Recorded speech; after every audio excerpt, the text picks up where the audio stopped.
Hello, I quickly want to do this because now I'm a fucking YouTuber apparently, and I have to also provide my unnecessary opinion into this. And because also I don't know, I said this right. I watch Mike Hollow like a slut, and I'm also like PlantedMedus, but I also adore VDX and Mainman. So I thought I don't know.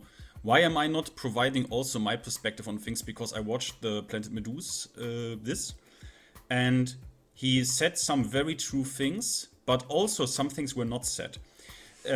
Overall, I have to say it's pretty good. People should talk. He's correct. Like, people should talk about this. Every member of the community has the right to voice his opinion or her opinion, and you should do it. Nothing is stopping you from it. At the end, it's good, right? People should do it. But so overall, everything's fine. Like, some things were said, or like, let's say descriptors were used that I would not have used. But I want to address this because in the relatively beginning, PlantedMedus goes like basically through like, okay, what numbers and shit, right?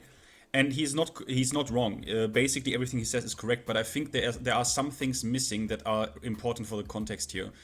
So again, I will not say anything on my opinion on Tekken 8. I will leave this out of this because I want to do this as objectively as possible. So first of all, here we are looking at Tekken 7 at the Steam charts. I will now say this, this has to have authority. We are using this to clown on other games if they fail. For example, like, what was this dogshit game called? Concord or some insane bullshit. We use this all the time, so this has to be an authoritative source, basically. So what you see here is what PlantedMedus described is obviously absolutely correct. Like, the game powered through specifically in the COVID era. This is the first thing that I think he should have said.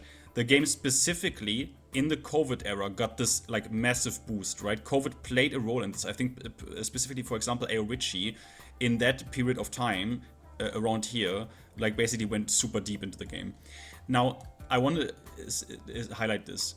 This is 9 months into the game, right? This is Geese was just released and Noctis is releasing here, right? So pretty hype actually. So you see this, right? See, he said with Tekken 8 we basically dropped down to 10%. That is correct, but look at this.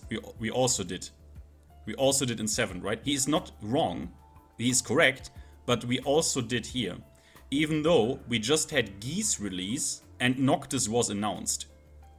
Now, I want to highlight this because I always had a problem with the 12, 13 million shit of Tekken sale numbers. Why do I always had again, the game, no denying here, right? No denying here. He's correct with his assessment that the game had basically a really sick rise, but I think this is because of multiple factors, and we cannot underestimate COVID in this. But the things he said, I agree with.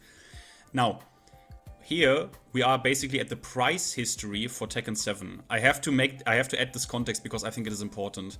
So the game was released here, and you already see this, right? The best price is PC, right? PC version was the best. The PC version was superior in every way to the console version. But what I want to highlight, do you see this? This is very, very, very close to release, right? Very close. Do you see this? It was already available for dirt cheap. I remember this because the key prices for this game very, very fast were extremely cheap. Okay, this is also a context we have to add.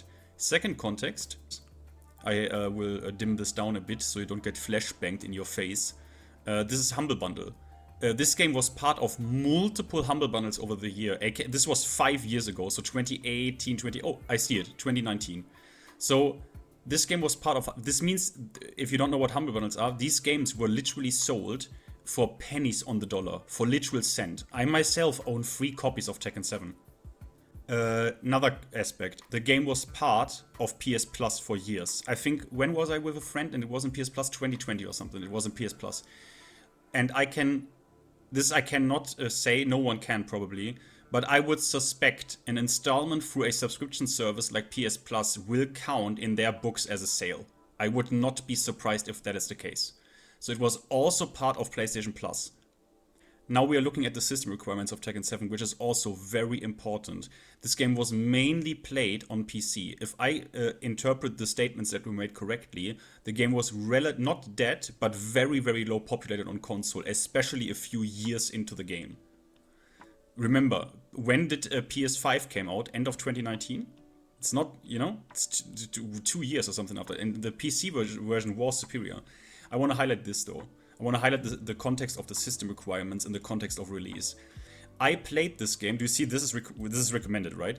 I played this game, Tekken 7, on a 2012 system, basically very close to this. On ultra 60 frames, no problems. I even could install this mod that would up the frames to 120, no problems. So this game was basically runnable on a potato. It was legit a potato. Now we are looking at the Tekken 8 system requirements.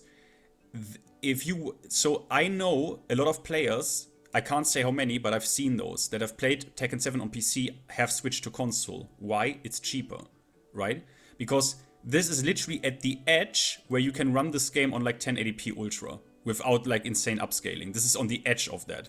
So a system that is capable of running this game with basically no upscaling, basically TSR 100 on ultra, is not a cheap system, not an insanely cheap system. You go way better with a console, and we don't have the console numbers.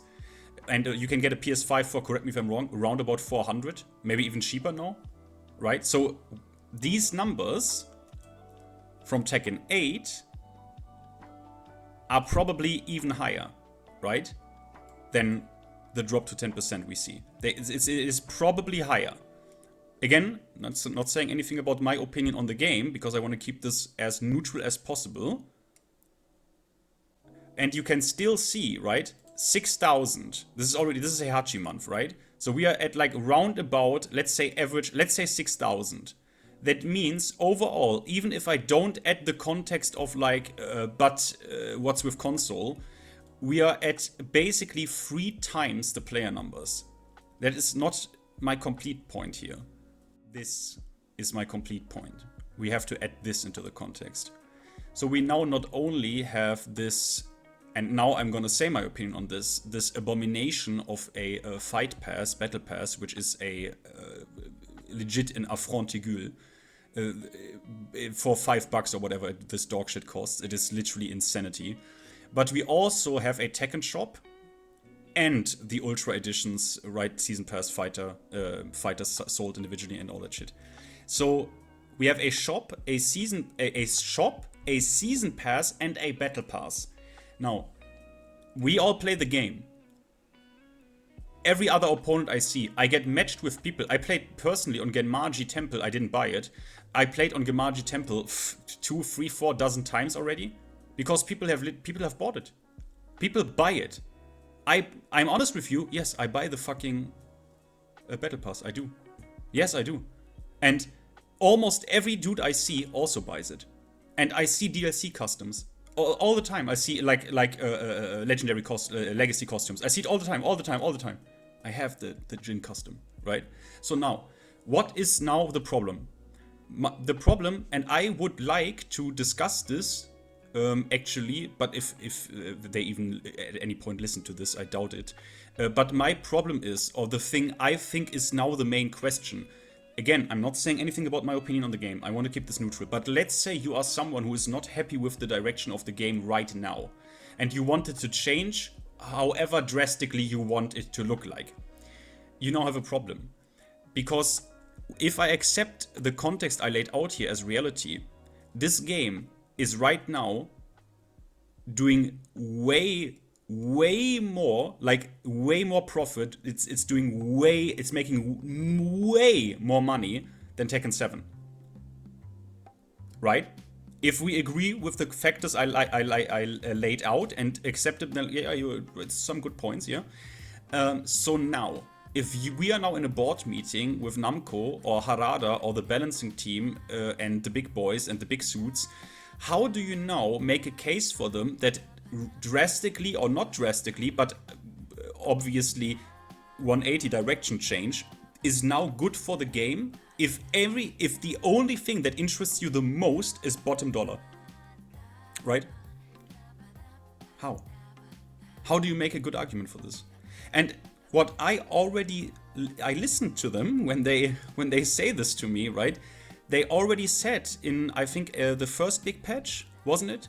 Didn't they say something like, we don't really want to nerf characters, but we want characters that are now underrepresented or underpowered. We want them to, what did they say? Didn't they say we want them to express themselves better?